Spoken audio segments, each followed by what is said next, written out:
All right, so we've played with the ankle joint. And both Regina and I have looked at what are the ways to access the proprioceptor in the ankle and how to encourage a connection from psoas to foot through rocking. So I'd like to show you something that deals with the outward rotator in the iliacus, because many people go in and try to palpate into the iliacus to get to the psoas. So I want you to roll on your side and come back on the table a little bit so you're closer to me. Yeah. So, and I want you to get up on your other trochanter. There you go. Okay, so this is an exploration that I show in this core awareness. And in 2012, when I wrote that book, I used toning the outward rotator, but now I talk about centrifying the joint. And this is actually something for some of you could do on a table to incorporate it if you're doing the kind of body work that has movement and more participation of your client.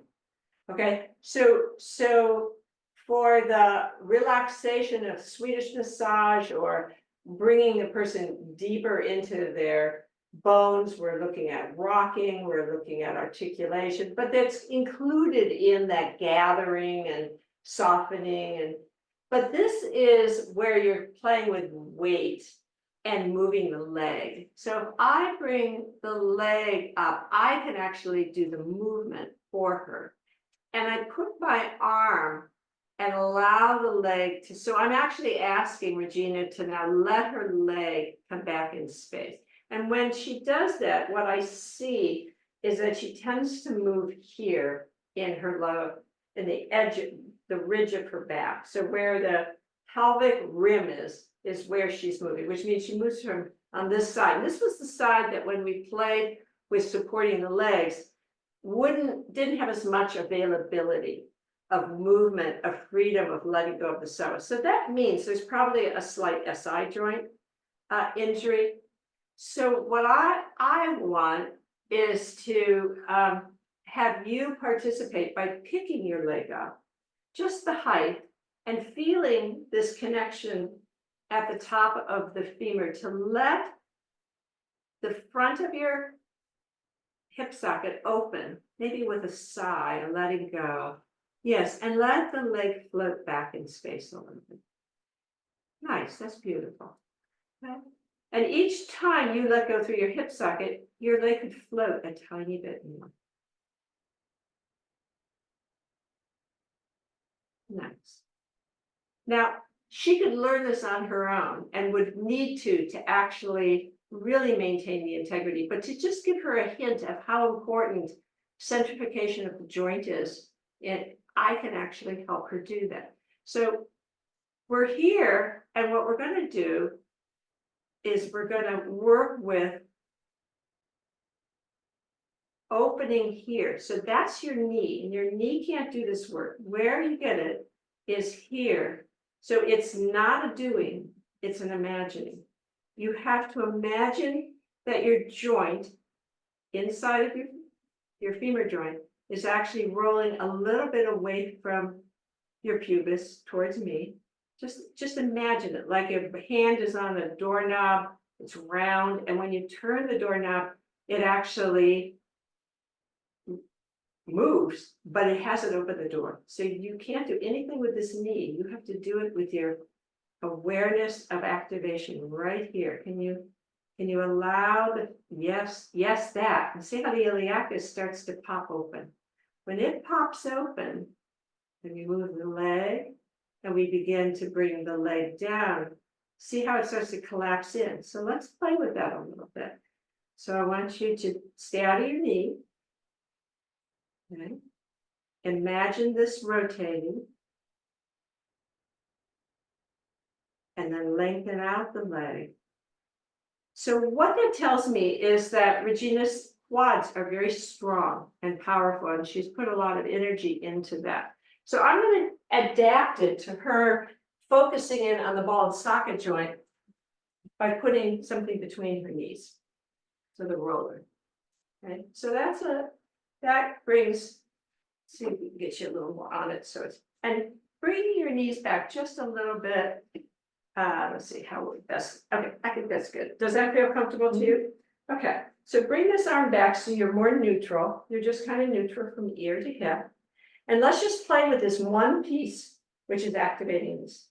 So this is clam. When we put our legs and we open and close our legs, we're playing with the outward rotator. But here, instead of going in, I really want to go to the back of the greater trochanter. So her greater trochanter is here. I want to go to the back, right in that dimple area, and get you to turn that on.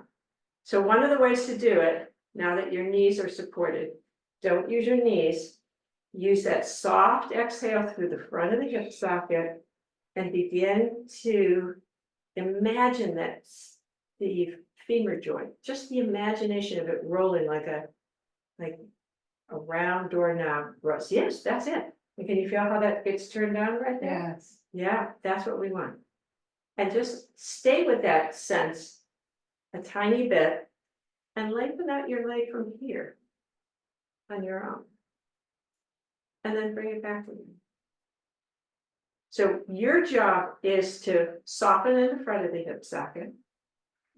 Imagine the ball in the cup is turning a little bit because you have slightly inward rotated legs, right? This is turning it the other way. You're turning the ball slightly centered, just centered. You're not outward rotating it. And when you do that, it activates this intrinsic muscle, those tiny muscles you talked about in the workshop. Yes. It activates it. So let's try it again. So try to think of first comes the softness through the front. So psoas isn't involved. You're letting go and you're imagining the ball turning. So it's not really an effort, it's an image. That. And as you do that, you begin to tone and you can lengthen your leg out without it involving your knee. Yeah. And right there, whatever you did, right at the end, you let it go. Yeah. So the priority, think of it this, the priority is your leg articulates at the ball and socket joint, and everything has to align around that centrify joint. It's like you've got the joint, it's kind of like when we plug in the phone, the computer, the whatever. If it's not totally in, it doesn't really light up. That's how proprioception works. So let's try it one more time. So as you're not doing anything, you're softening through the front. There's nothing to be done. You're just heading into an image that centrifies that joint. And when you do, this is the movement. The iliacus stands open and it tones, and then the leg begins to lengthen out from that centrified joint. Just stay there a moment. Let your foot rest in my hand. You can, yeah, but don't give up your centrifugation. So the rest can relax. And dorsiflex your foot. And then let it go. And then dorsiflex your foot again. Like you're connecting 2 points. And then let it go. And let's move this out. And if I was working with you as a client, we'd work both sides, but we'll do the other side after the video. But you want to get the sense of fullness in the iliacus, not by prying it open, but by actually giving it the support of those tiny intrinsic rotators that aren't rotating, but just have tone when we stand. Okay? So roll on your back now. We're going to work with the lats, because the lats now are the other area that a massage therapist can easily provide support. So let's go ahead and give you something under your knees.